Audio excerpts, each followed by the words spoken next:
All right, well, I'm back with Vince Accardi, and we're going to have a look at a performance on Saturday that I think puzzled the market, and we're going to dig a little bit deeper into it and find out what actually happened.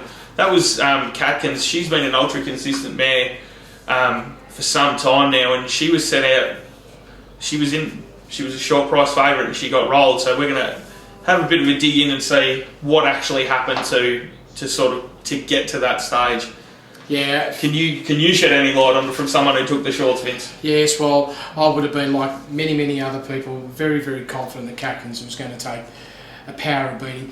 We also need to sort of communicate that Dallas, who came on RSN and gave a little bit of insight from a mounting yard perspective pre-race, he made it pretty clear that he didn't think that Catkins looked like it was on its absolute top of its game.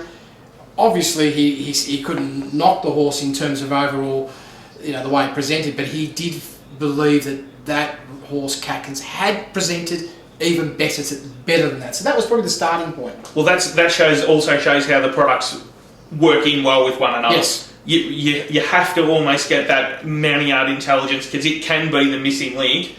We've got a very, very good starting point here with the RSPs. And then from there, you can build on that by getting what they look like in the yard, and that can make all the difference sometimes. Correct, and that's so important. So in peeling back the whole situation with Catkins, unbelievable first up run. The markings to be able to come back and run in excess of 7.5 lengths above benchmark on its return performance is a real sign, and that's adjusted figures, that the Waller team have got this horse absolutely on fire. Hence, what's gone wrong?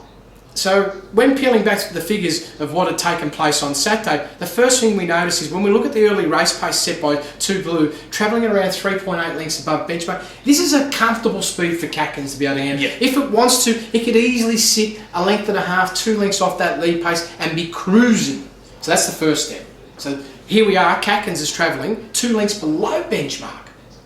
Okay. Which is already very, very soft for this particular horse. So one would think with that race pace it should have absolutely annihilated the competition, but the mid-race move was probably the first alarming sign. When we look at the mid-race, bit of an error from my point of view. When we look at Two Blues, he was actually looking for an anchor drop, so he's actually reduced the race pace from 3.8 lengths down to 1 length below benchmark, so he has invertedly softened the pace by about 4.5 lengths, allowing all the other runners off pace to come in because they all surged through the mid. So there was a mid-race surge there with the anchor drop. Correct. Yeah. Again, for a horse like Catkins, very gentle, only went to 2.1 lengths and was probably ready to produce a 6 or 7 lengths above benchmark late, and only returned 1.6 above benchmark late over the last 400 metres. So one of the lowest performances I could find in the last 10 or 15 starts, other than one run in Queensland, which I just excluded. I was just purely looking at a Sydney footprint. We then decided to go back and have a closer look at the first up run. And like everything, in hindsight, we're always learning. What was very evident, when you combine the unadjusted figures through each of the sections, it was just below 10 lengths above benchmark. That's a red line run. Yeah, that's... And this is why the horses run flat, Anthony. It's run flat for those reasons. We don't want to be dropping off this mare. This is a mare that is right at the top of its game, and probably, I don't know if we've got another mare that can take it on at the moment. And the other thing with it is, Vince, we also have through the form that we know that she's a consistent mare. Absolutely. So we know that if from what we've seen on the figures, we know that she's in the zone. We've got to just forgive her that run and look to stay with her. Correct. You're so right, Anthony. And then if you look at the stewards report, there was obviously some commentary there from Hugh Barman, the rider. He felt that the horse ran flat. So that really crystallises all our thinking and lines up, and we should be taking it verbatim. Now, unless the stable comes out and said, perhaps something has gone amiss with Catkins, subsequent to what we've seen over the weekend, then obviously we'll take that on board. But the reality is, everything has been no abnormalities, all good. Huey Barman's made the view that he felt the horse race flat. The data's saying absolutely this is what's happened, and it's unlikely we're going to see another poor run like this from Catkins for quite a while. And whereas many punters might have been burnt by taking the shorts, it may mean we get a better price next time. And if that's the case and the race shape suits it, we've got to stick with her, I think.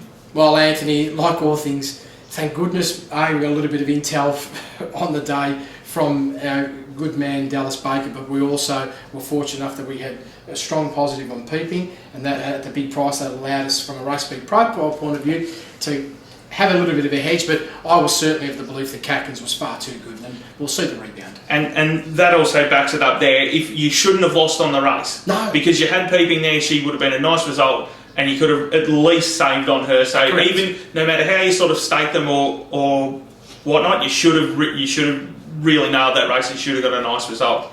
so true, because ultimately they are animals, and they are athletic, and they're magnificent horses. But ultimately, that's the game we play. And from time to time, things go amiss.